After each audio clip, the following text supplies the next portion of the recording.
K2, the deadliest mountain in the world. It's hard to imagine, but even today, when mountaineering seems highly advanced and carefully planned, tragedies still happen. They remind us that the mountains will always be stronger. Today, I'll tell you about one of the darkest chapters in the history of climbing. A disaster that many call the blackest day on K2, the second highest peak on Earth, but the first when it comes to the number of lives lost. That day, 25 experienced climbers set out to reach the summit. 18 of them actually made it to the top. But on the way back, the unthinkable happened. 11 people never returned. Some facts about the mountain. K2 goes by many names. Some call it K2, others say Chogori. But there are more: Dapsang, Godwin Austen, Kogir, Kachu. Its height is 8,611 meters. For comparison, Everest is only 238 meters taller, at 8,849. But apart from that small difference, K2 falls behind Everest only in height. In terms of difficulty, it's one of the most dangerous mountains on the planet. It is the northernmost of all the 8,000-meter peaks, and the route to its summit is considered one of the most technically challenging climbs in the world. The ascent passes through 4 base camps, the first at 5,700 meters, the second at 6,200, the third at 7,100, and the fourth at 7,900 meters. Above that begins the death zone, an altitude where the human body can no longer adapt to the lack of oxygen. Brain cells start to die, muscles lose their strength, and the ability to think clearly or make rational decisions simply disappears. Here, one rule comes into play. Many call it cruel, but it saves lives. If a climber is dying at this altitude, and saving them could cost the rescuer their own life, you keep moving. It's cold arithmetic. Otherwise, instead of 1 death, there will be 2. Remember this detail. Soon, you'll see who among the climbers followed the rule and who dared to break it. The 2008 expedition, there were 31 climbers from 8 countries: Norway, South Korea, the United States, Serbia, France, Spain, Italy, and Nepal. The Norway team included Wilco van Ruggen, Cas van der Jevel, Ger McDonnell, and Sherpa Pemba Gilge. From Korea, for climbers, though their names are difficult to pronounce and they didn't play a key role in this story. From the United States, Erik Meyer and Fredrik String. From Serbia, Dren Mandik, Predrag Zagarak, and Ismo Planek. From Norway, Rolf Bay, his wife Cecilie Skog, and their friend Lars Nessa. From France, 2 climbers. And climbing solo, the Spaniard Alberto Zerain and the Italian Marco Confortola. All of them were in love with the mountains. And even knowing that on K2, 1 out of every 4 climbers never comes back, they decided to go. On August 1st, the final summit push began. They set out at midnight. The job of the strongest climbers was to fix ropes for safe ascent. But from the very start, things went wrong. When the main group moved up, it became clear that the ropes had been fixed too low and not where they were supposed to be. Around 8 in the morning, they caught up with the rope-fixing team. Together, they all got stuck in the most dangerous part of the route, the bottleneck. The bottleneck is a narrow passage under a massive hanging serac. Avalanches and ice falls happen here regularly. The only mission for every climber is to pass through as fast as possible. But that day, right under the serac, a traffic jam of 25 people formed. And that delay would soon cost lives. At the same time, Americans Erik Meyer and Fredrik String were just leaving Camp 4. From a distance, they saw the jam and realized the situation was critical. At such altitude, time itself becomes the greatest enemy.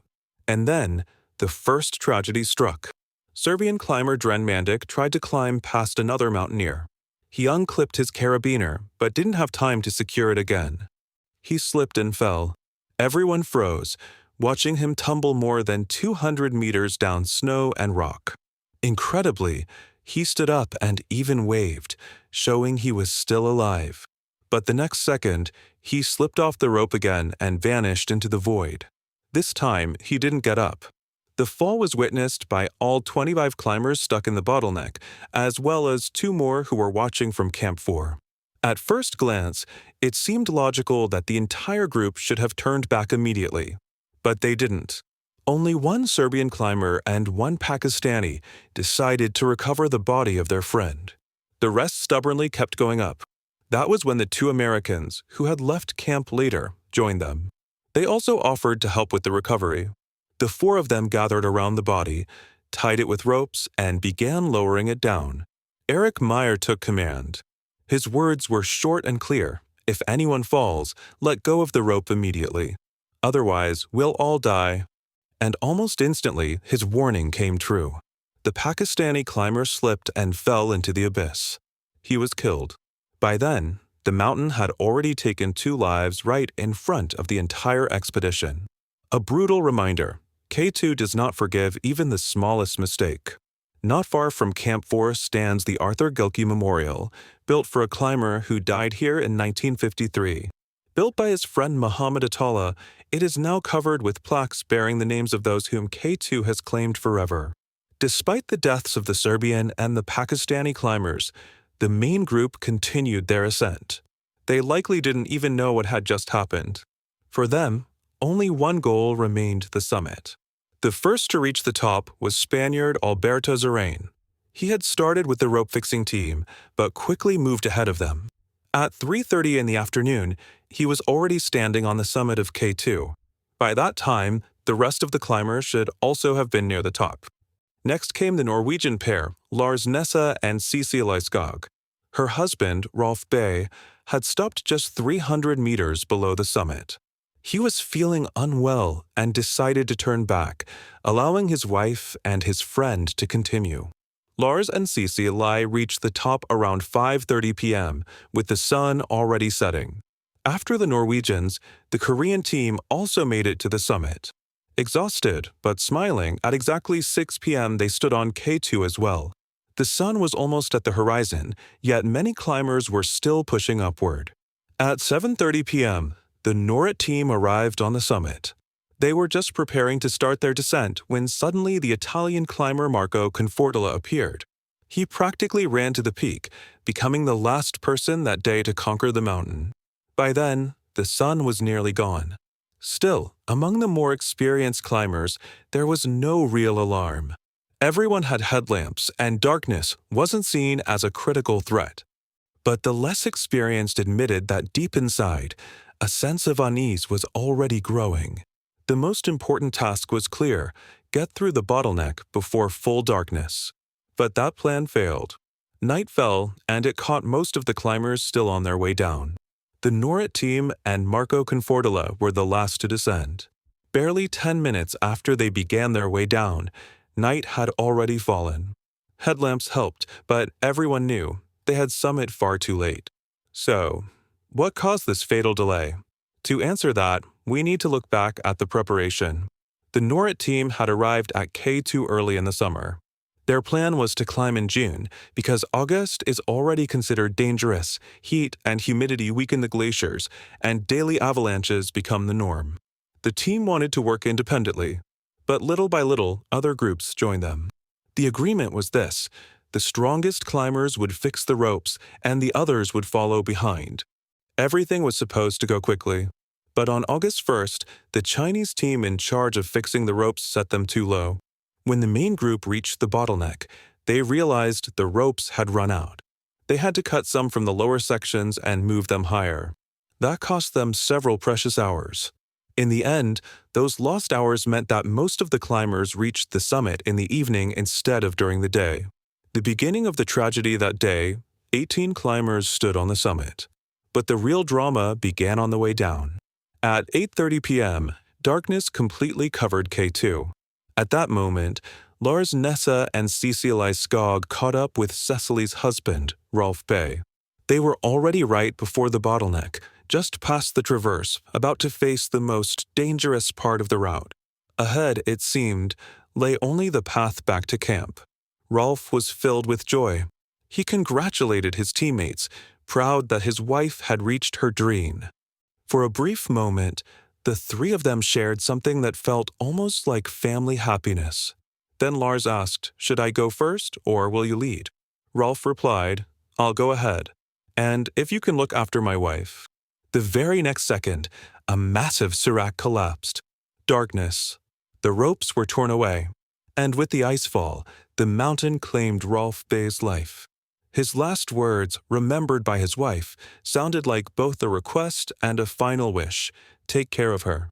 Behind them, a large group was still moving: the Norrit team, the Koreans, and Marco Confortola. The Koreans, exhausted, eventually just sat down and stayed in the dark. Thin air. Total night. Bodies drained. Minds slowing down with every minute. Everyone felt that something was terribly wrong. But panic hadn't set in yet. The experienced climbers still believed the situation was under control. The Norrit team and Marco, stronger physically, passed the Koreans and went further down. But only a few meters later, they realized the ropes were gone.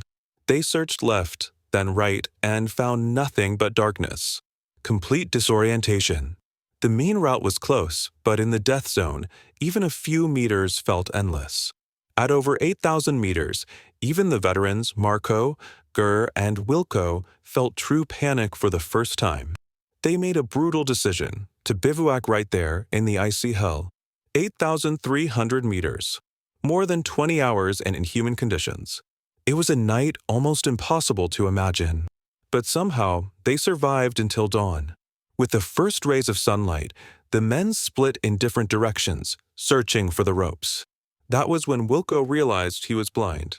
Snow blindness. Barely audible, he whispered, "Blindness at this altitude is a death sentence." And he began the descent alone. On his way, he came across the Koreans, bloody and exhausted, hanging from ropes after a nightfall. Wilco gave one of them his gloves and kept moving down. Soon after, Marco and Gur reached the Koreans. They stayed to help, trying to find direction. Marco found a radio and contacted Camp 4. Help was needed. Then the Italian continued his descent. But Gur did the opposite. He started climbing up. Why? It remains a mystery. Some said he wanted to cut the Koreans free from the ropes. Others believed his mind had simply broken after so many hours in the death zone. A few even claimed he tried to summit again. The only certainty, Marco was the last to see him alive. At that time, 2 Serbs left Camp 4. The leader of their commercial expedition had ordered them to go help, even though everyone knew, above 8,000 meters, rescue almost always means death. Pemba from the Norrit team made it to Camp 4 and saw Marco approaching. Marco had a radio, and Pemba immediately connected with the Sherpas. They reported they were already near the Koreans, trying to help, and that they had seen a climber in a red and black suit. It was Gur. But only minutes later, a serac collapsed on him. He was gone. Soon after, another icefall buried 2 Sherpas and 3 Koreans. Once again, the mountain claimed its victims.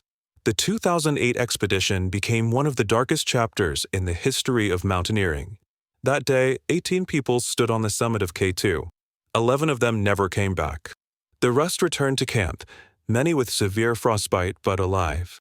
And now the question is for you: would you risk your life for the dream of standing on an 8,000-meter peak? What would you have done if you were Cass or Pemba from the Norrit team, leaving teammates behind to save yourself? Or in the place of Marco, Wilco, and Gur, who survived a night at 8,300 meters, but in the end, lost each other? If this story moved you, leave a like and subscribe. Until next time.